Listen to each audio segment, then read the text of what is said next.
Hello everyone, myself Mukund Srivastava and all of you are welcome to my YouTube channel.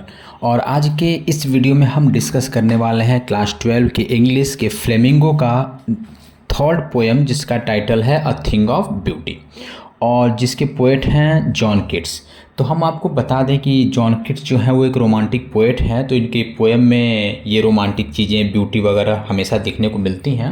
तो सबसे पहले इस poem की समरी में आपको बता दें कि पोएट जो है ना वो ये बताना चाहते हैं कि जो खूबसूरत वस्तु होती है ना वो हमेशा आपको आनंद प्रदान करती है, खूबसूरती जो दिखाती है, जिसको देख के उसके देखने वाले दर्शक होते हैं आनंदित होते हैं।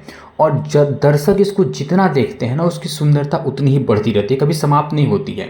और पोएट ये भी बताना चाहते हैं कि हम सभी के लाइफ में कभी दुख होता है, कभी निराशा होती है, लेकिन हम इन चीज़ों से अलग हट के जब हम उस चीज़ को, दूसरी चीज़ को देखते हैं, जो वस्तु हमें खूबसूरत लगती है ना, तो हमें और खूबसूरती देखती हैं और उस समय हम अपने सभी दुखों को भूल जाते हैं। तो कवि यही कहना चाहते हैं कि जब नेचर में, प्रकृति में इतनी सारी खूबसूरत चीज़ें मौजूद हैं जो हमारे दुख को, हमारी निराशा को दूर कर सकती हैं, तो हमें उनसे कुछ सीखना चाहिए। तो ये आपकी समरी थी। अब पोएम की शुरुआत में कवि ये बता रहा है, अब हम पोएम का डिस्कस कर दें। पोएम की शुरुआत में कवि ये बता रहे हैं ना कि जो खूबसूरत वस्तुएं होती हैं वो हमेशा हमेशा के लिए खूबसूरत ही रहती हैं और वो कभी समाप्त नहीं होती हैं। उसको देखने वाला दर्शक उसको जितना देखेगा उतना उसकी सुंदरता बढ़ती जाएगी, और हमारे देखने के साथ साथ उसकी सुंदरता जो है हमेशा बढ़ती है, कभी ख़त्म नहीं होती है। पोएट ये आगे बता रहे हैं ना कि जिस तरह से एक थका हारा व्यक्ति गर्मी के मौसम में पेड़ की छांव में बिल्कुल निश्चिंत होकर सोता है, जो आनंद उसको मिलता है ना, वही आनंद, वही ख्वाब हमें खूबसूरती देखने से मिलती है। जो चीज़ें अच्छी होती हैं नेचर की, उनको देखने से हमें मिलती है। पोएट आगे ये भी बता रहे हैं कि हमारे जीवन में जो है बहुत ज़्यादा निराशा होती है, उदासीनता हो जाती है, दुख होता है, जो हमारे लिए अनहेल्दी होता है, बहुत अच्छा नहीं होता है, और हम बहुत उदास हो जाते हैं, चिड़चिड़े हो जाते हैं। तो इसलिए हमें क्या चाहिए कि हमें इस नेचर से जुड़ी रहने वाली हर चीज़ों को देखना चाहिए, उनकी खूबसूरती को देखना चाहिए। और वो बता रहे हैं कि जब हम निराश होते हैं, दुखी होते हैं, तो हमें नेचर में कुछ ना कुछ ऐसी चीज़ें मिल जाती हैं ना जो हमें उन दुख से दूर कर देती हैं। एग्जाम्पल के रूप में पोएट ये भी बता रहे हैं कि जब आप दोपहर में बिल्कुल गर्मी पड़ रही है, कड़कड़ाती धूप है, थके हुए हैं, और उसी समय आप किसी पेड़ की छांव में चली जाइए और उसके बाद से देखिए खूब ठंडी हवा आपको लगने लगे, तो आप उस आनंद की अनुभूति को, उस फीलिंग को महसूस करिए।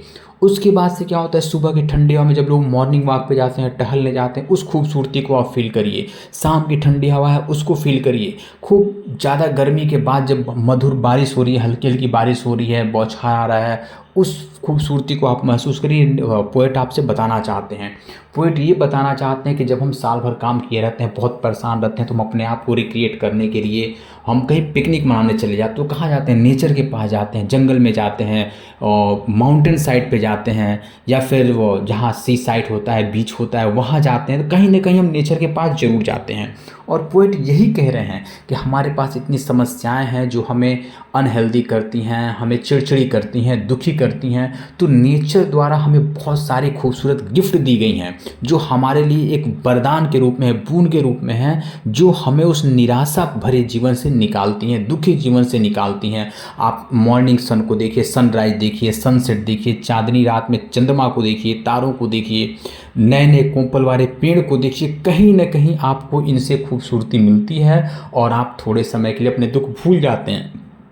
फिर पोएट ये कह रहे हैं कि आप जो है ये डैफोडिल्स, नरगिस के फूल को देखिए जो हरे भरे संसार में रहते हैं, या फिर छोटी छोटी जल धाराओं को देखिए, नदी की धाराओं को देखिए, झरनों को देखिए, जो दूसरों को शीतलता प्रदान करने के लिए होते हैं। जंगल की झाड़ियों के बीच जो गुलाब के फूल खिल रहे हैं उनको देखिए, कहीं ना कहीं आपको खूबसूरत लगेंगी। फिर पोएट आगे ये बता रहे हैं ना कि जंगल जो हरा भरा है, साफ साफ साफ झरना गिर रहा है, शुद्ध पानी है, झाड़ियाँ हैं, जो जंगल का एटमॉस्फेयर है उसमें जो जंगली जानवर हैं, और गर्मी के मौसम में ठंडी छाया प्रदान करने वाले जो पेड़ हैं, ये सब कहीं ना कहीं हमें हमारे दुख से निकाल देती हैं, और हम इनको देखते हैं तो इसमें खो जाते हैं।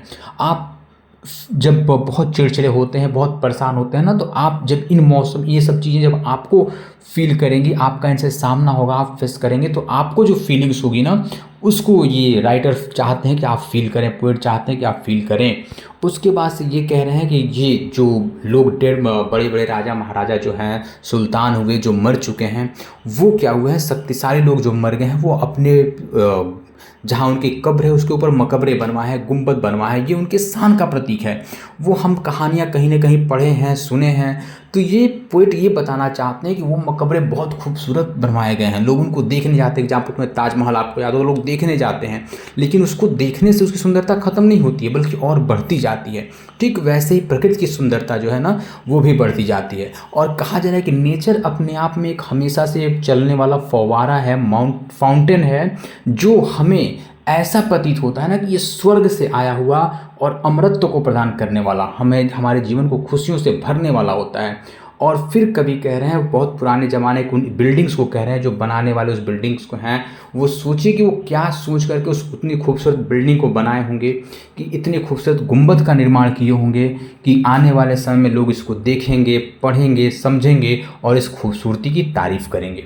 तो ठीक वैसे ही पोएट लास्ट में आपको ये भी बताना चाहते हैं कि जब हम उनसे इंटरेस्टिंग स्टोरीज़ देखते हैं और इंस्पिरेटिव स्टोरीज देखते हैं, तो कहीं ना कहीं हम उनसे इंस्पायर होते हैं, उनको सुनते हैं, उनको पढ़ते हैं और उनको जानने की इच्छा रखते हैं। और तब ये कहीं ना कहीं हमारी आत्मा को सेटिस्फाई करता है, हमें सेटिस्फाई करता है। और जब हम उस क्रिएशन को देखते हैं, उस क्रिएशन को पढ़ते हैं, सुनते हैं, तो कहीं ना कहीं हम थोड़ी देर के लिए अपने दुख को भूल जाते हैं, अपने निराशा को भूल जाते हैं और हम उससे इंस्पायर होते हैं।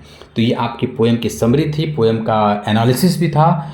तो इस पोएम में जो है, आप इस पोएम को देखिए, इसमें आने वाले पोएटिक डिवाइस और उसके क्वेश्चंस के लिए हम फिर एक शॉर्ट वीडियो बनाएंगे, क्योंकि बहुत लंबा वीडियो हो जाता है तो फिर देखने वाले जो हैं उसको स्किप कर देते हैं। ठीक है, तो ये 6-7 मिनट का वीडियो है, आप इसको देखिए, इसको शेयर करिए और अपने फ्रेंड्स को दीजिए जो जिनको क्लास 12 का एग्ज़ाम देना हो, क्योंकि एग्ज़ाम के लिए बहुत इंपॉर्टेंट है। अगर पूछ देगा कि पोएट की थीम क्या है, तो पोएट का थीम नेचर में ब्यूटी खोजना है। कौन कौन सी ब्यूटी है, सब कुछ मैंने आपको इसमें बता दिया है। ठीक है, और फिर बहुत जल्दी अगला वीडियो आएगा पोएटिक डिवाइस के लिए और जो इंपॉर्टेंट क्वेश्चन है उसके लिए। तब तक के लिए आप बने रहिए हमारे साथ। Next video is coming soon. Thank you.